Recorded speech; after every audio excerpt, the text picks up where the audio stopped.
Et donc là, vous avez vraiment des cinéphiles, des cinéphages qui se sont formés tout simplement grâce à cette ouverture sur le monde.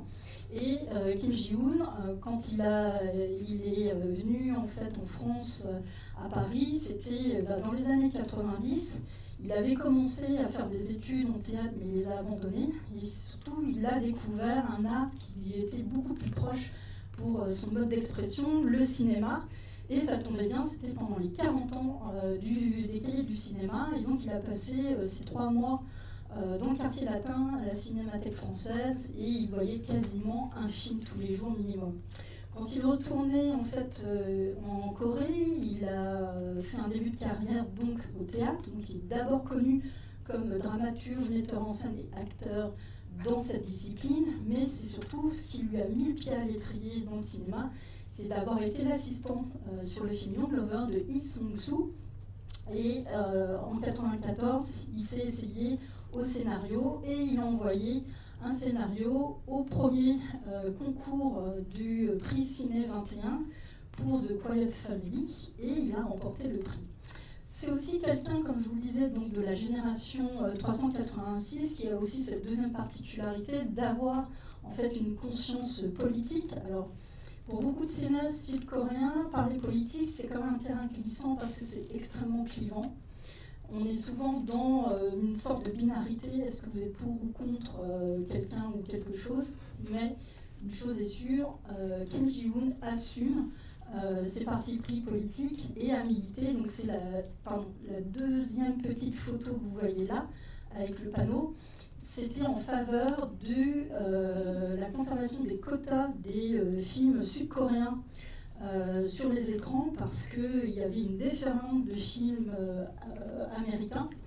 Et donc, pour pouvoir préserver en fait la culture sud-coréenne, il fallait donc conserver un minimum de temps de films coréens à l'affiche dans un nombre de salles. Donc ça, c'était hyper important pour justement avoir cette reconnaissance que maintenant vous connaissez via des films comme Parasite de Bong Joon-ho qui avait fêté les 100 ans du cinéma coréen avec ses 4 Oscars et la Palme d'Or en 2019. Et bien ça, c'est tout ce travail de longue haleine. C'est grâce justement à cette loi des quotas que vous pouvez avoir ce genre de reconnaissance internationale. Et la petite photo en bas à gauche est prise à Busan en 2018 quand Kim Ji-woon a reçu en fait sa petite médaille d'officier des arts et des lettres par la France.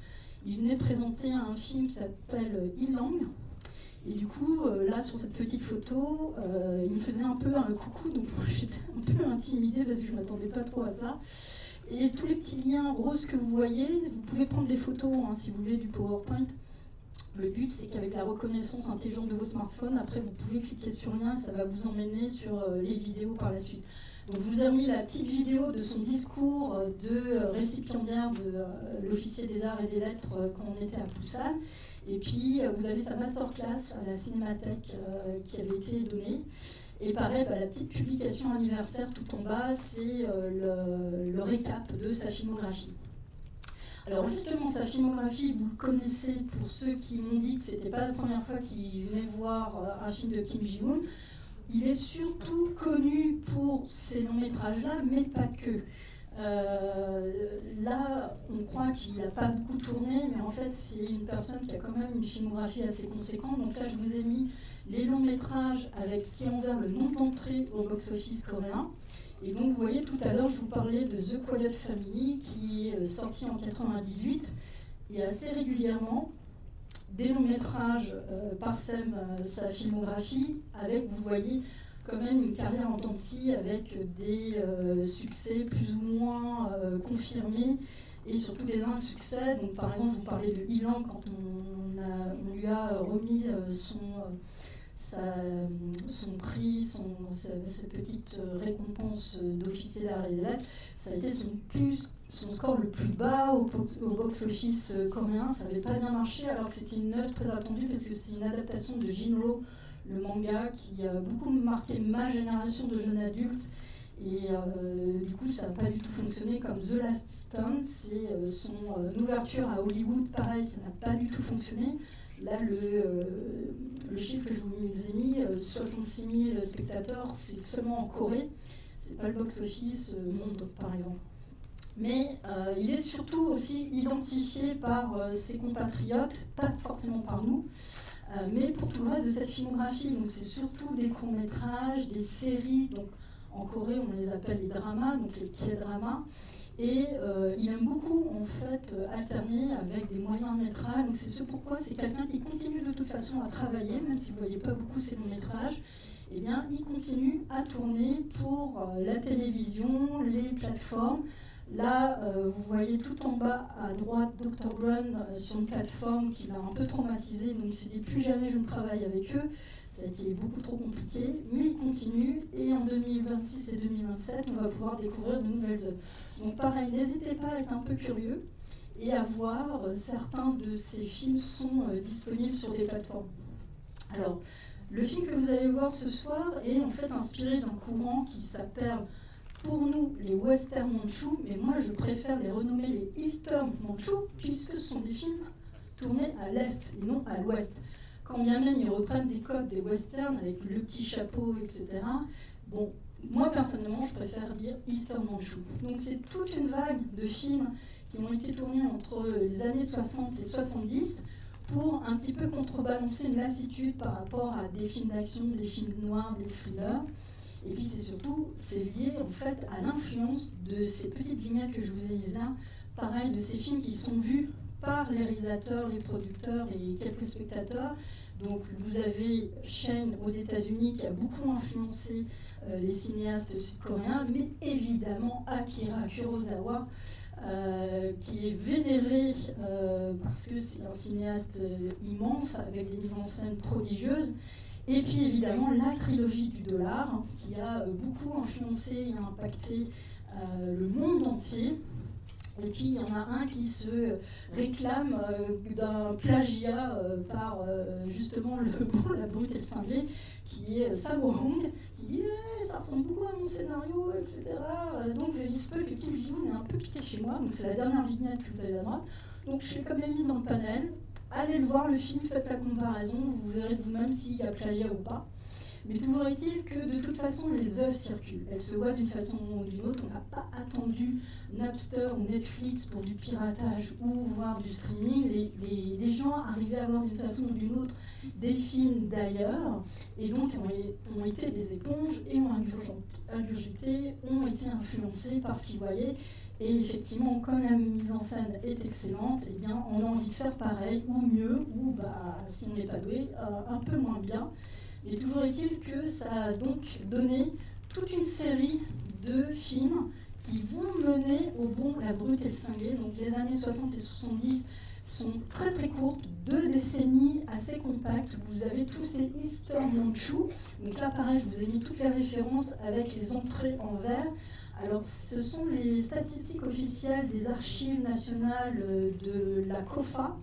Ça ne veut pas dire que ce sont les chiffres exacts, parce que ça date quand même.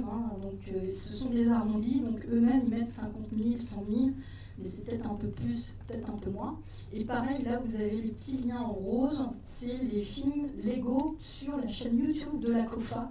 Donc, vous pouvez les visionner et vous pouvez voir effectivement les similitudes avec des œuvres maîtresses, des westerns occidentaux que nous chérissons. Et surtout, dans cette deuxième décennie, les années 70, les œuvres majeures, eh bien, on a surtout en fait un réalisateur qui a influencé tout ce que vous voyez dans cette deuxième diapo. Donc Chang Chang-hwa, qui a été l'un des premiers à faire un Eastern Mandchou, a influencé eh bien, tous ses assistants réalisateurs, Im Kwang-taek par exemple, mais vous avez tous les suivants, et notamment un film qui a inspiré le film que vous avez vu ce soir, qui est Break the Chain. Donc je vous ai mis une petite pastille jaune autour de la vignette pour que vous l'identifiez. Donc c'est pareil, l'histoire de 3 bons hommes. Eux, en revanche, ils sont à la recherche d'une statuette de Bouddha. Et pareil, c'est sur la chaîne officielle de la COFA, donc vous pouvez aller regarder le film et voir les similitudes avec le film que vous allez voir ce soir. Ça mène jusqu'à l'hommage de Kim Ji-woon ce soir, en 2008, qui a eu un succès mitigé. Beaucoup disent que c'est un énorme succès, plus de 6 millions d'entrées, mais il y a eu un tel tabassage de marketing et de com à l'époque que ça aurait dû faire 10 millions.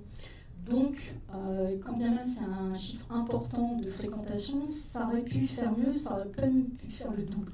Et l'un des derniers hommages de l'Action Kid You Sang-wan, d'Ashima Awali, que vous avez tout en bas, et dans les œuvres contemporaines, la dernière vignette en bas à droite, c'est une série Netflix Songs of Bandits que vous pouvez visionner.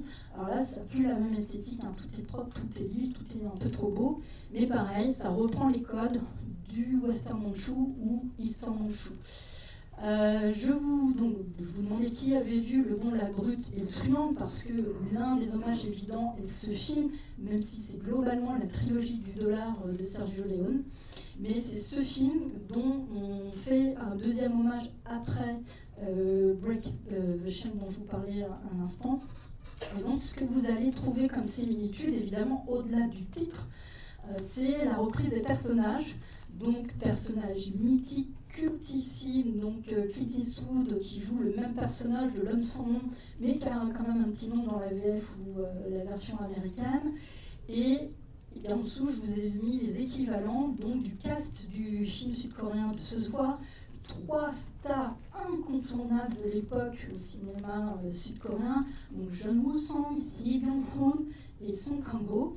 Alors je vous ai mis leur cast dans l'ordre du titre, mais si vous avez vu la trilogie du dollar et notamment Le Bon, la Brute et le Truand, vous savez que les personnages les plus importants, c'est pas Blondie au final, c'est plutôt notre Tuco qui porte en fait toute la dramaturgie, et l'antagoniste, le vilain méchant, Angel Eyes. Et bien vous allez retrouver un petit peu aussi la même trame dans Le Bon, la Brute et le Cinglé. Au final, le gentil, c'est pas le plus important, c'est pas lui, mais ça va être ce duo-là qui va énormément fonctionner dans la dramaturgie du film.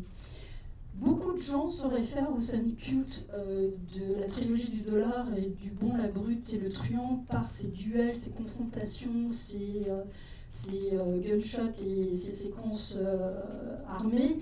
Et en fait, le plus important dans l'œuvre de Sergio Leone, c'est en fait les ravages de la guerre et le gâchis humain, avec 3 momentum qui apparaissent dans le film, qui inspirent et nourrissent aussi l'inspiration de Kim Ji-hoon et son équipe, puisque la péninsule coréenne a vécu ses propres calamités et les ravages de la guerre. Donc là, je vous ai remis 3 momentum du Bon, la Brute et le Truand, qui est le clin d'œil à la guerre de sécession qui a dévasté le peuple américain. Le deuxième momentum, c'est un relent de la Première Guerre mondiale, qu'on disait être la Grande Guerre, puisqu'on a une mise en scène dans une séquence liée à un pont qui rappelle la guerre des tranchées. Et le troisième momentum, c'est la Seconde Guerre mondiale, avec cette idée de camp, et surtout de camp d'amant, de camp de concentration, avec notamment la scène de torture de Tuco, qui est masquée par la musique de musiciens, et peut-être que vous le savez, on demandait à des juifs de se composer en orchestre et de jouer dans les camps de la mort. Donc là, c'est un clin d'œil direct aux horreurs antisémites qui étaient produites. Et pareil, c'est quelque chose qui peut parler à Kim Ji-hoon pour les mêmes atrocités qui ont été vécues sur la péninsule coréenne.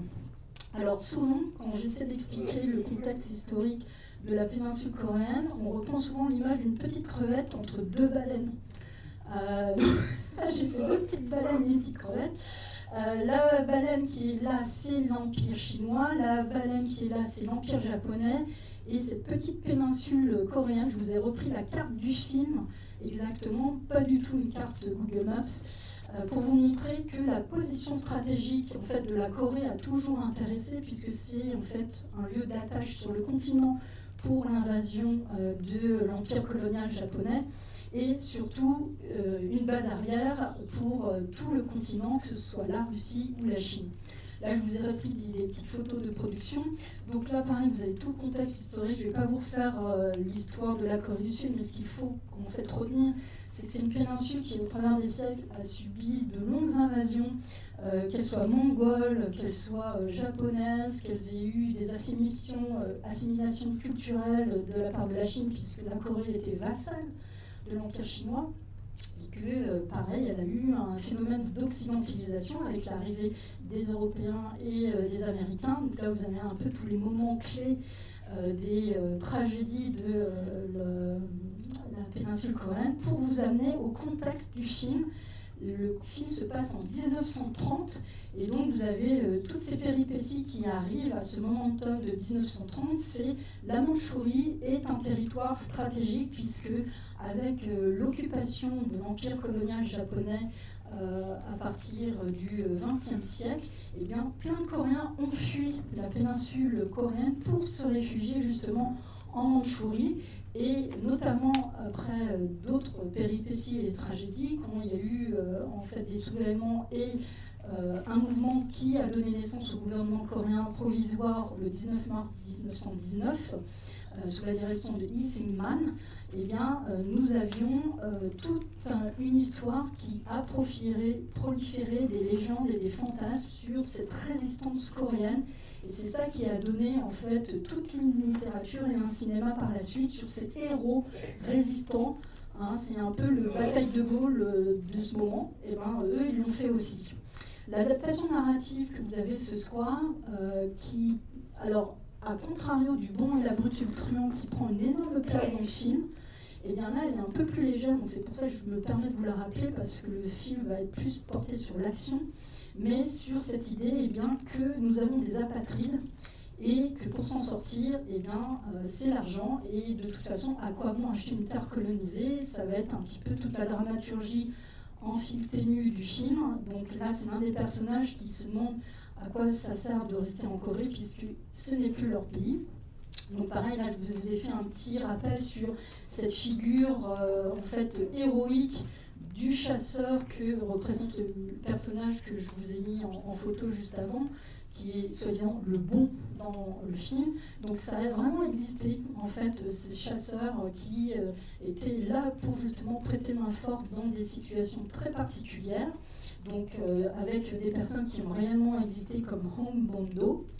Et puis, cet enjeu dont je vous parlais de l'occupation, qu'est-ce que ça fait réellement dans le film?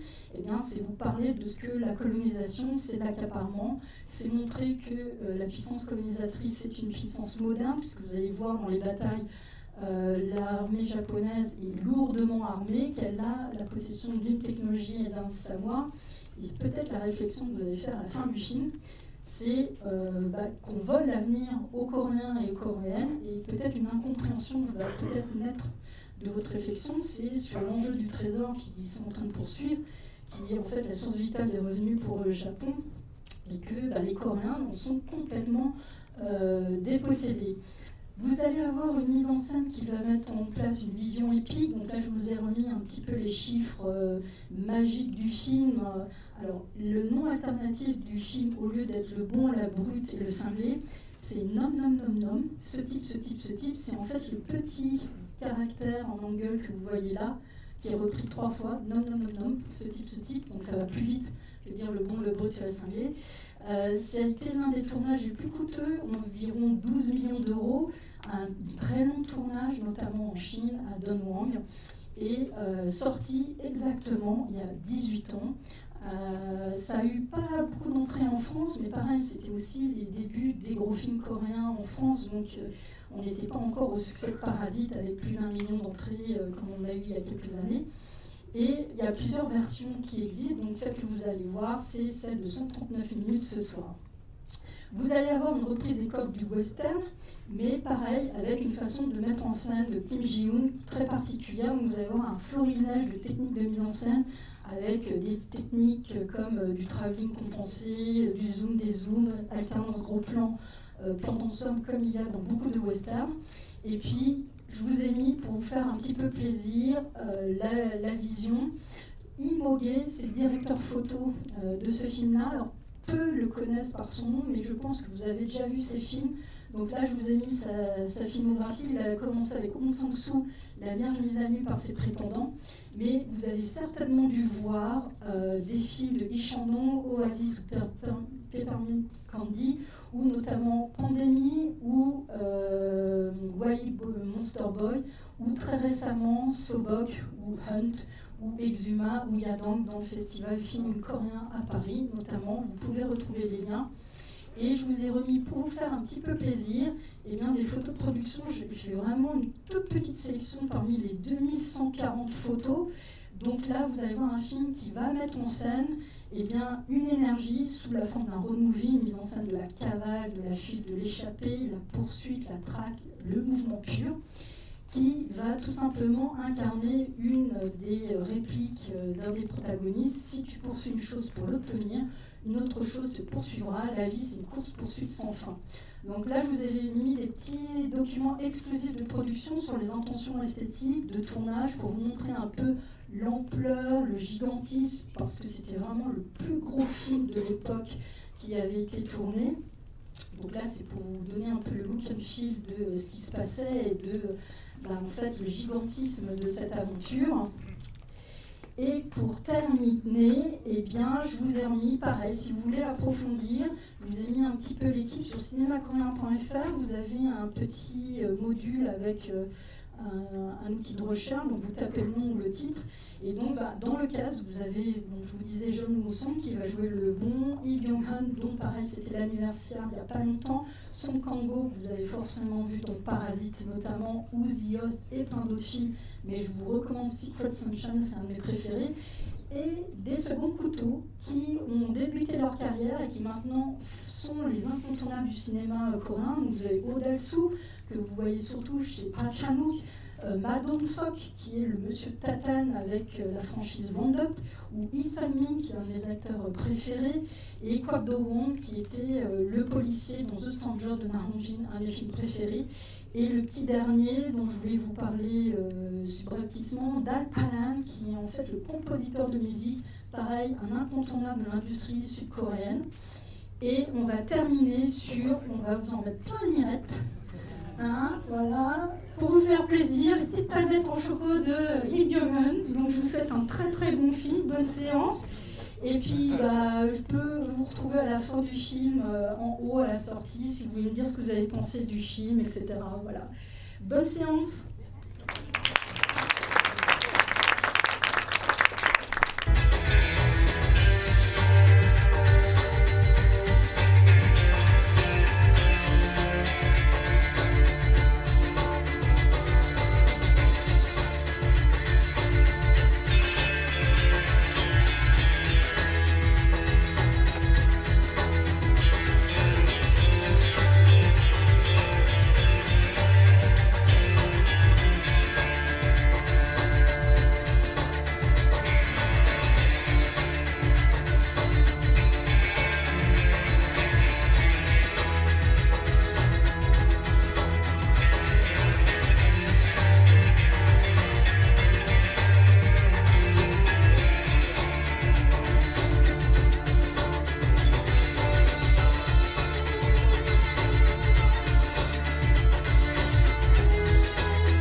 vous a plu? Ah, j'ai adoré. J'ai vraiment adoré. Il y a plein de parodies de la trilogie du dollar, et notamment du nom de la petite truand. Donc, n'hésitez pas à revoir le film.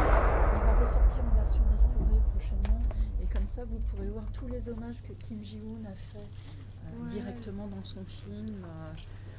Au-delà de l'hommage, ça peut être un peu de la parodie, voire du plagiat, mais c'est vraiment son amour pour ce type de film. Et en fait, Kim Ji-woon, on connaît pour des films un peu virils, masculins, mais dans la deuxième diapo que je vous ai montré de sa filmographie, il a fait beaucoup de romances, de comédies. Oui, donc c'est vraiment quelqu'un qui aime aussi la légèreté. Et c'est pour ça qu'on retrouve en fait l'humour, la comédie dans ce film. C'est ça que j'ai trouvé incroyable, c'est que j'arrive jamais à retenir les noms.